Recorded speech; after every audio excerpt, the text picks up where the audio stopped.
Olá, pessoal, tudo bem? Estamos aqui de novo, né, para a gente bater um papo através aí desse conteúdo que a gente está registrando em forma de videoaula, né? Bom, antes de tudo, eu desejo que você esteja bem, que você esteja com saúde, os seus familiares, as pessoas que você ama, estejam saudáveis, né, e passando por essa fase aí da melhor forma possível, tá? Meu desejo sincero. Nós temos conversado na nossa última aula, né, sobre alguns conteúdos que estão relacionados principalmente a cadeia logística, mas no aspecto interno, né? Eu comentei com vocês que é importantíssimo que a cadeia interna funcione para que depois, de maneira expansiva, ela possa envolver os níveis de fornecedores e os níveis de clientes. Então, a cadeia interna é muito importante estar muito bem estruturada e bem estabelecida para que possa haver um bom andamento ao longo, né, de toda a cadeia.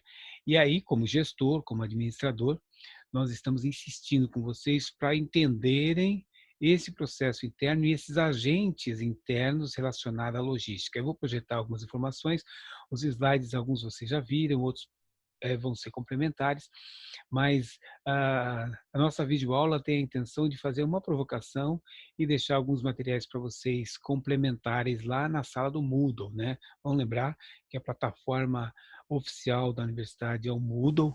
É importante que você acesse o Moodle toda semana, pelo menos filtre, né, o material que está lá, dá uma olhada nos atalhos, nos vídeos, né?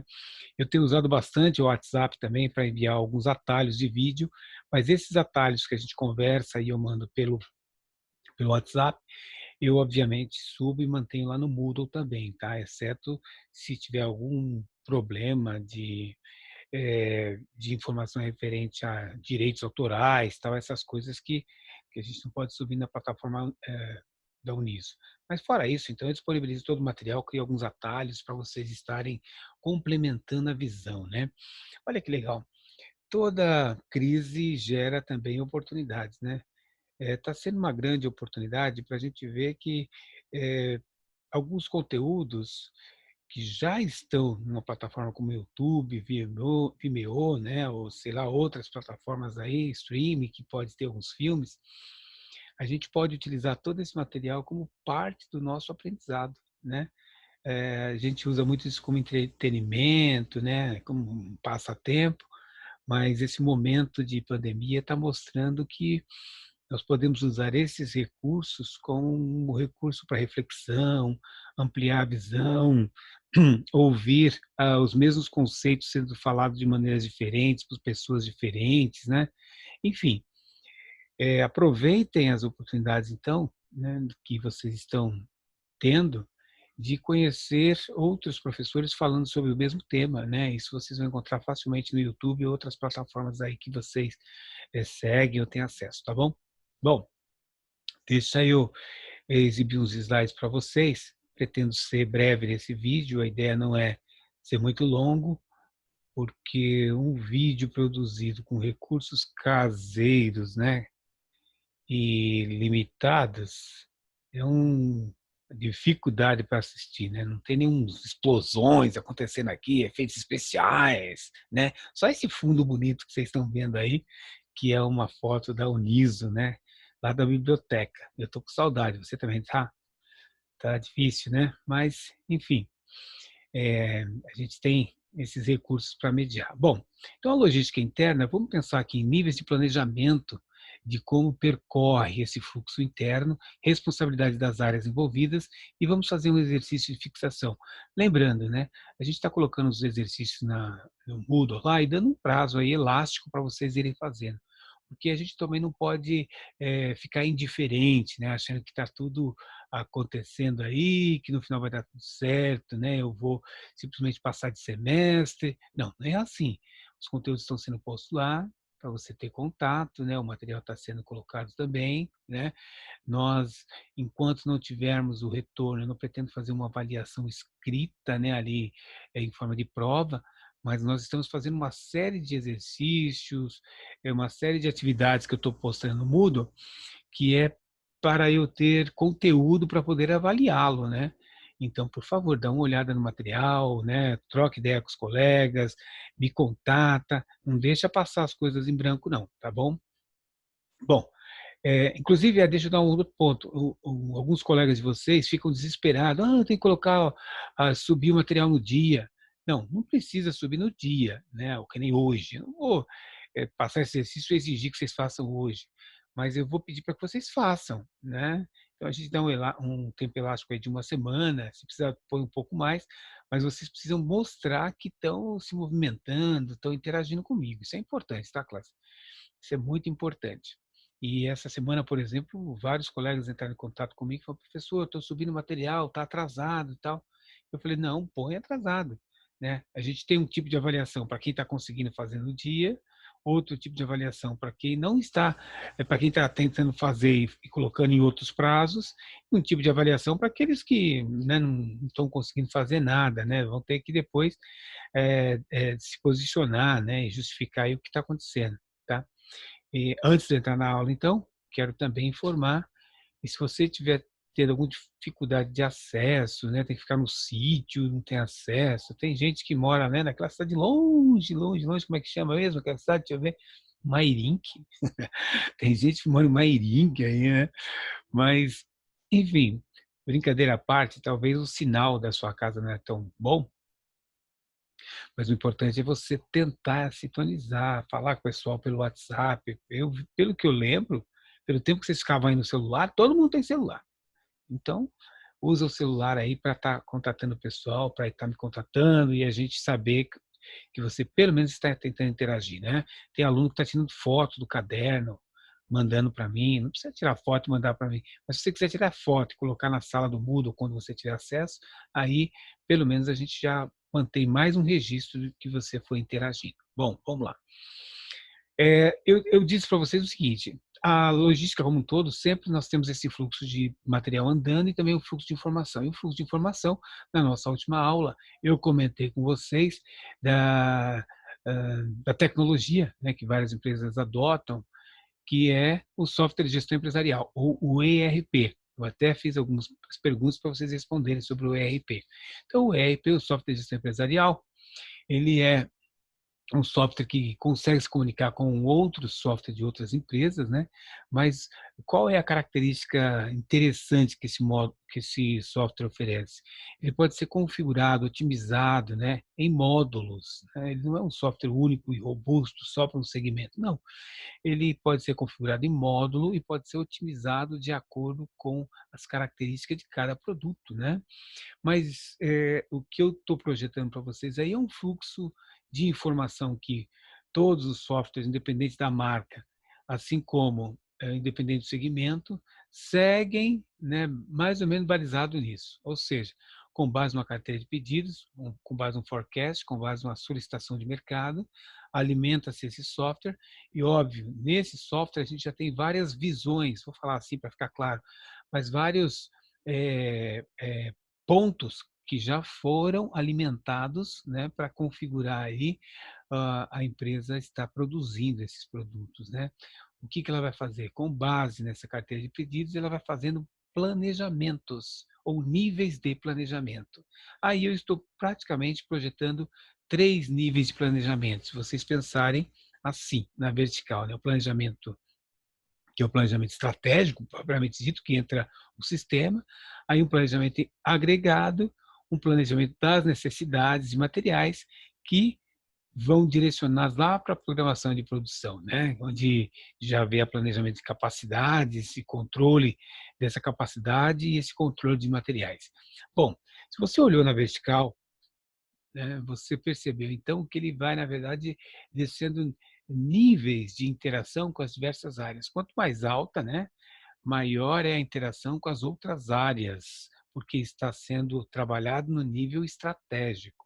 Aliás, fica bem fácil entender isso quando a gente observa aquela pirâmide, né, onde nós temos estratégia, tática e operacional, né? Essa visão em forma de uma pirâmide dá para a gente entender que o maior nível é que acaba alimentando essas informações, tendo contato com o maior número de dados, né? depois um nível mais tático ali, trabalhando essas informações, traduzindo elas em, em formas operacionais, em roteiros, né, em planejamentos de capacidades, em, em projetos voltado mais na operação, e depois, né, é feita uma programação, um planejamento, normalmente através de uma área que nós chamamos de PCP, Planejamento e Controle de Produção, PCP, e o PCP trabalha essas informações agora já, né, trabalhada no nível estratégico, tático, e agora ele vai operacionalizar, ele vai tornar isso operacional, né? Bom, duas informaçõezinhas aí eu quero destacar aqui, né? Uma que está em verde, a lista de materiais, e outra que está em vermelho aqui embaixo, planejamento e controle da capacidade, né? Tudo isso com a setinha aqui na programação de produção e, consequentemente, lá embaixo, opa, lá embaixo vocês vão ver o controle da produção efetivamente, ok? Então, vamos lá. Outro destaque que eu quero dar nesse slide aí é aquela questão do controle de estoque, vermelho aí na sua tela, né? Bom, níveis de planejamento. Como eu falei, 3 níveis, né? Assim, macros. O planejamento onde é feito a nível estratégico, onde analisa-se a capacidade de se produzir, a capacidade instalada, a capacidade econômica, a viabilidade de se produzir, a viabilidade econômica, a localização da empresa, dos clientes, dos potenciais concorrentes, tudo isso analisado em função ali desse planejamento da capacidade da estrutura para se fabricar. Na cadeia de suprimentos, isso é fundamental, porque a localização em que está um ponto de fabricação ou mesmo de distribuição faz muita diferença na agilidade para atender um objetivo de rapidez da empresa, ok? Depois, um planejamento agregado, que é feito aí sim um detalhamento de como se produzir, né? Observando agora as horas que estão disponível, a capacidade que eu tenho disponível, ah, os terceiros que podem me atender. Deixa eu fazer um parênteses. Quem fez ou está fazendo uma matéria chamada planejamento de produção ou planejamento de operações e produção, essa matéria, elas se complementam, tá? Porque quando eu falo em planejamento de produção, eu estou pensando exatamente nesses 3 níveis também: planejamento de capacidade, né? Planejamento agregado, uma distribuição ali de produção, e também nessas funções propriamente dito, como o próprio nome diz aí, planejamento da produção, né? Onde também destrincha algumas informações que vocês, como gestores e analista agora, né, da, da matéria de supply chain, cadeia de suprimentos, também lidam dentro da cadeia interna com o MRP, PCP, lotes de produção, a gestão de materiais ali, por um motivo muito óbvio. Eu vou projetar para você, por esse aqui, ó. Opa, opa, opa, opa, esse aqui. Porque dentro da cadeia de suprimentos, o que de fato, né, precisa ser gerenciado são aquelas funções principais que estão relacionadas à logística, logística de suprimentos, de produção e de distribuição. Portanto, nós vimos já num primeiro instante ali falamos, conversamos sobre transportes, mas outra função fundamental que está dentro da operação é a gestão de estoques. A gestão de estoque. Nós vimos que o fluxo de materiais, né, ele está transformando o material e, obviamente, ele está sendo armazenado. Veja que uma das principais funções da logística é a armazenagem para preservação, controle, né, do material acabado, de matérias-primas, de produtos em processo. A armazenagem é fundamental. Vamos lembrar, quando eu falo de armazenagem, eu estou pensando na forma em que ele está sendo acondicionado, guardado, preservado, ok? E quando eu falo gestão da estoque, eu estou falando no gerenciamento de quais são esses produtos, que inclusive estão sendo armazenados, né?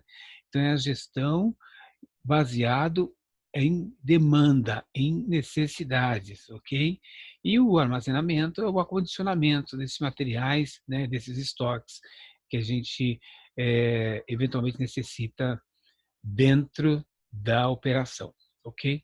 Outras funções, atividades essenciais aí são a embalagem, né, forma de conservar, e a outra manuseio de materiais. Bom, vamos lá. Então, dentro desses níveis de planejamento, o planejamento da produção é aquele que está dentro dessas paredes, né? Desse fluxo de entrada até o fluxo de saída ali, pensando no material entrando como insumo, depois sendo transformado e, por fim, sendo disponibilizado como produto final, ok? Para fazer isso, como eu citei, a área responsável, os gestores responsáveis, as pessoas que estão envolvidas, elas estão locadas nesse planejamento e controle de produção.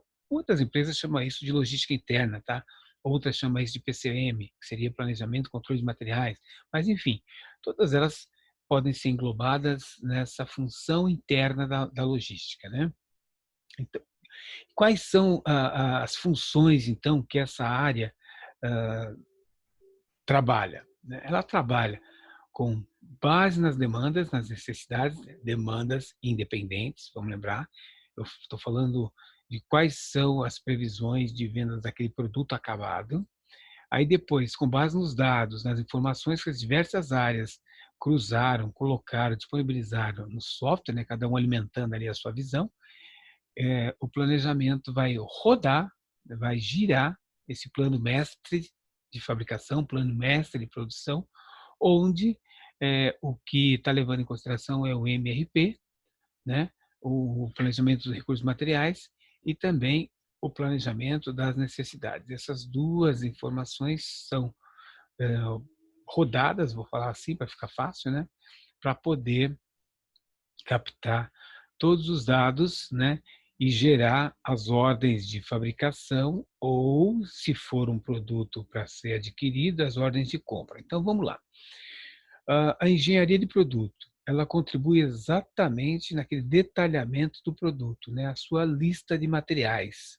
Então, aquele Bill of Materials, ou a lista de materiais que vai constar no software, obviamente tem que passar, né, pela elaboração da engenharia de produto, que vai dar esse detalhamento. Obviamente que ela recorre a outras áreas, muitas vezes, para complementar aí, usando outros produtos como plataforma, né? A elaboração dos desenhos, características, né, modificação do produto, tudo está ligado ali à engenharia de produto. A engenharia de processo está cuidando do roteiro para se fabricar, né? Muitas vezes pode montar e estruturar uma célula de fabricação, né? O arranjo físico, lembra que é importante lá?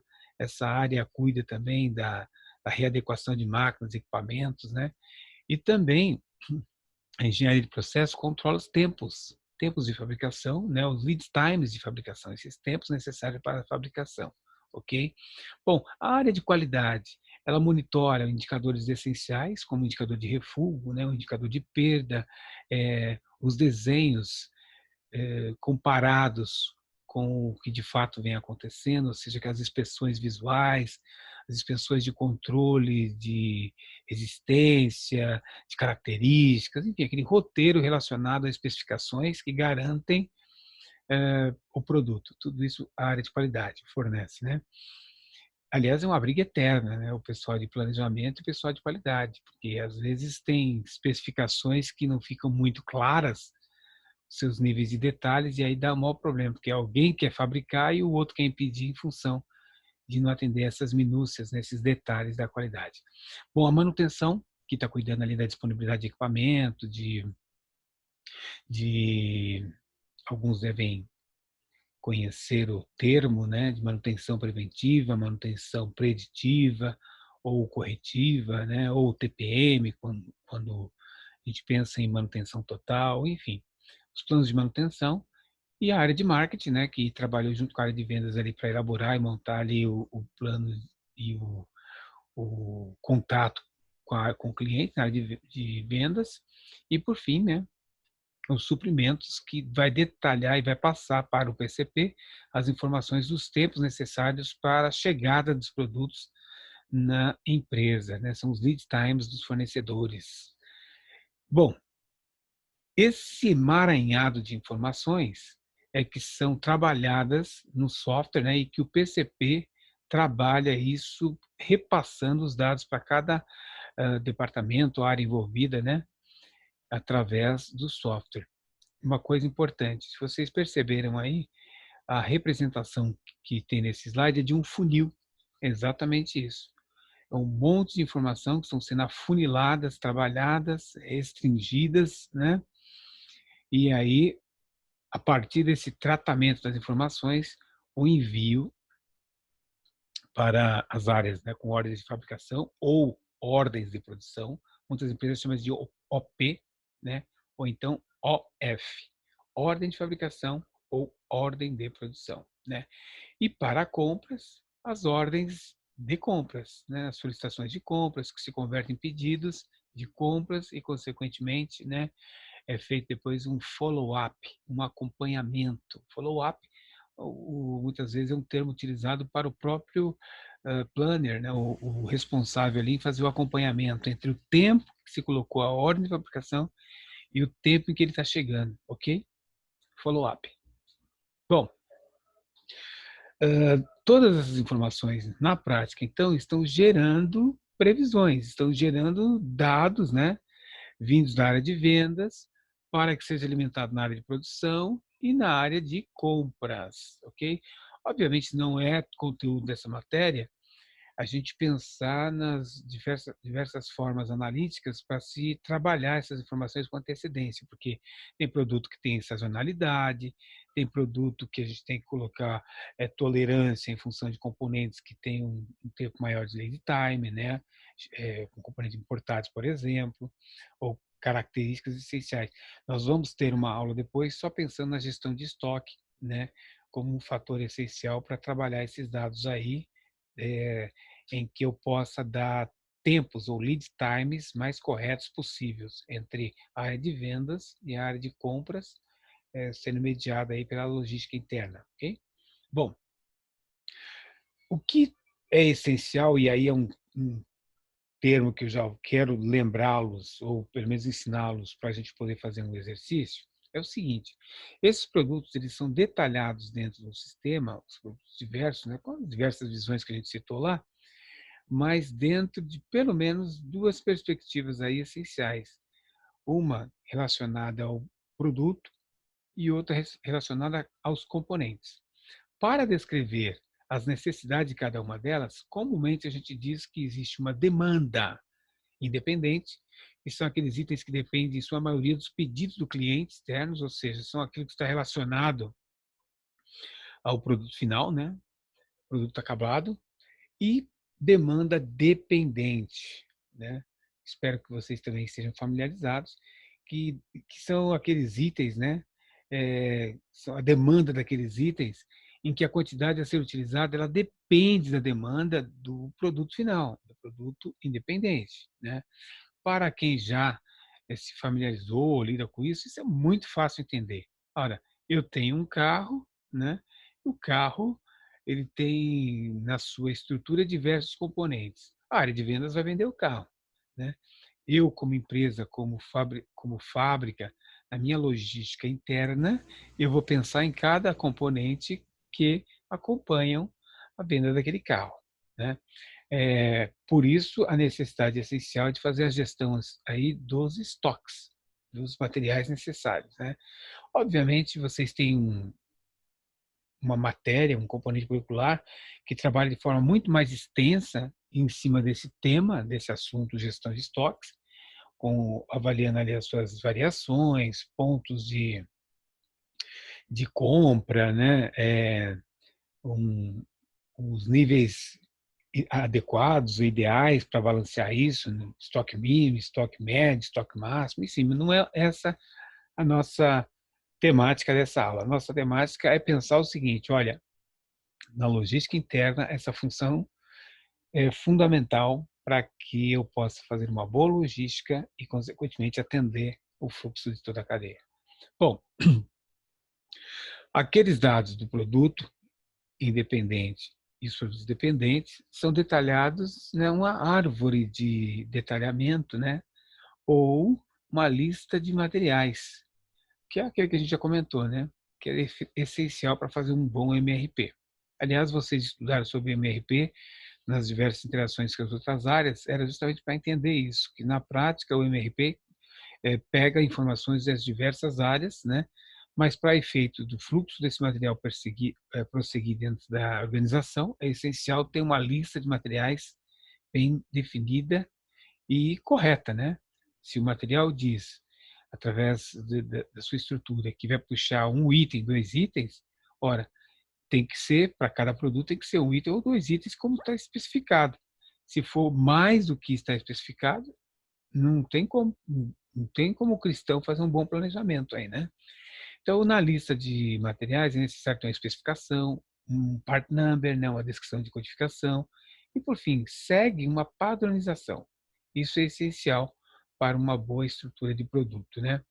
Vamos pensar aqui num produto que gostaria que vocês analisassem comigo, né? E assim eu já vou entendendo, dentre os alunos que fazem essa matéria comigo, quais estão familiarizados e quais não estão familiarizados. Eu estou deixando aqui uma estrutura, vou pedir para você montar essa estrutura e fazer para mim uma demanda necessária para atender 100 unidades, ok? Então, pega esse slide, que vai estar inclusive no Moodle, desenha essa estrutura, eu acho até que alguns já fizeram isso para mim, quando pensamos em planejamento de produção, mas, independente disso, eu quero alinhar agora para ver se todo mundo entende o que é que eu estou falando sobre estrutura, o que é que eu estou falando sobre demanda independente e dependente, e, por fim, né, pensando como isso influencia na demanda interna. Ok? Deixa eu ver aqui. Parou. Então, com base nesse bate-papo, já vocês fazem esse exercício e a gente encerra por aqui, né? Lembrando que tem bastante coisa para vocês verem lá na nossa sala do Moodle. Até mais. Valeu. Se cuidem. Lavem as mãos. Um abraço.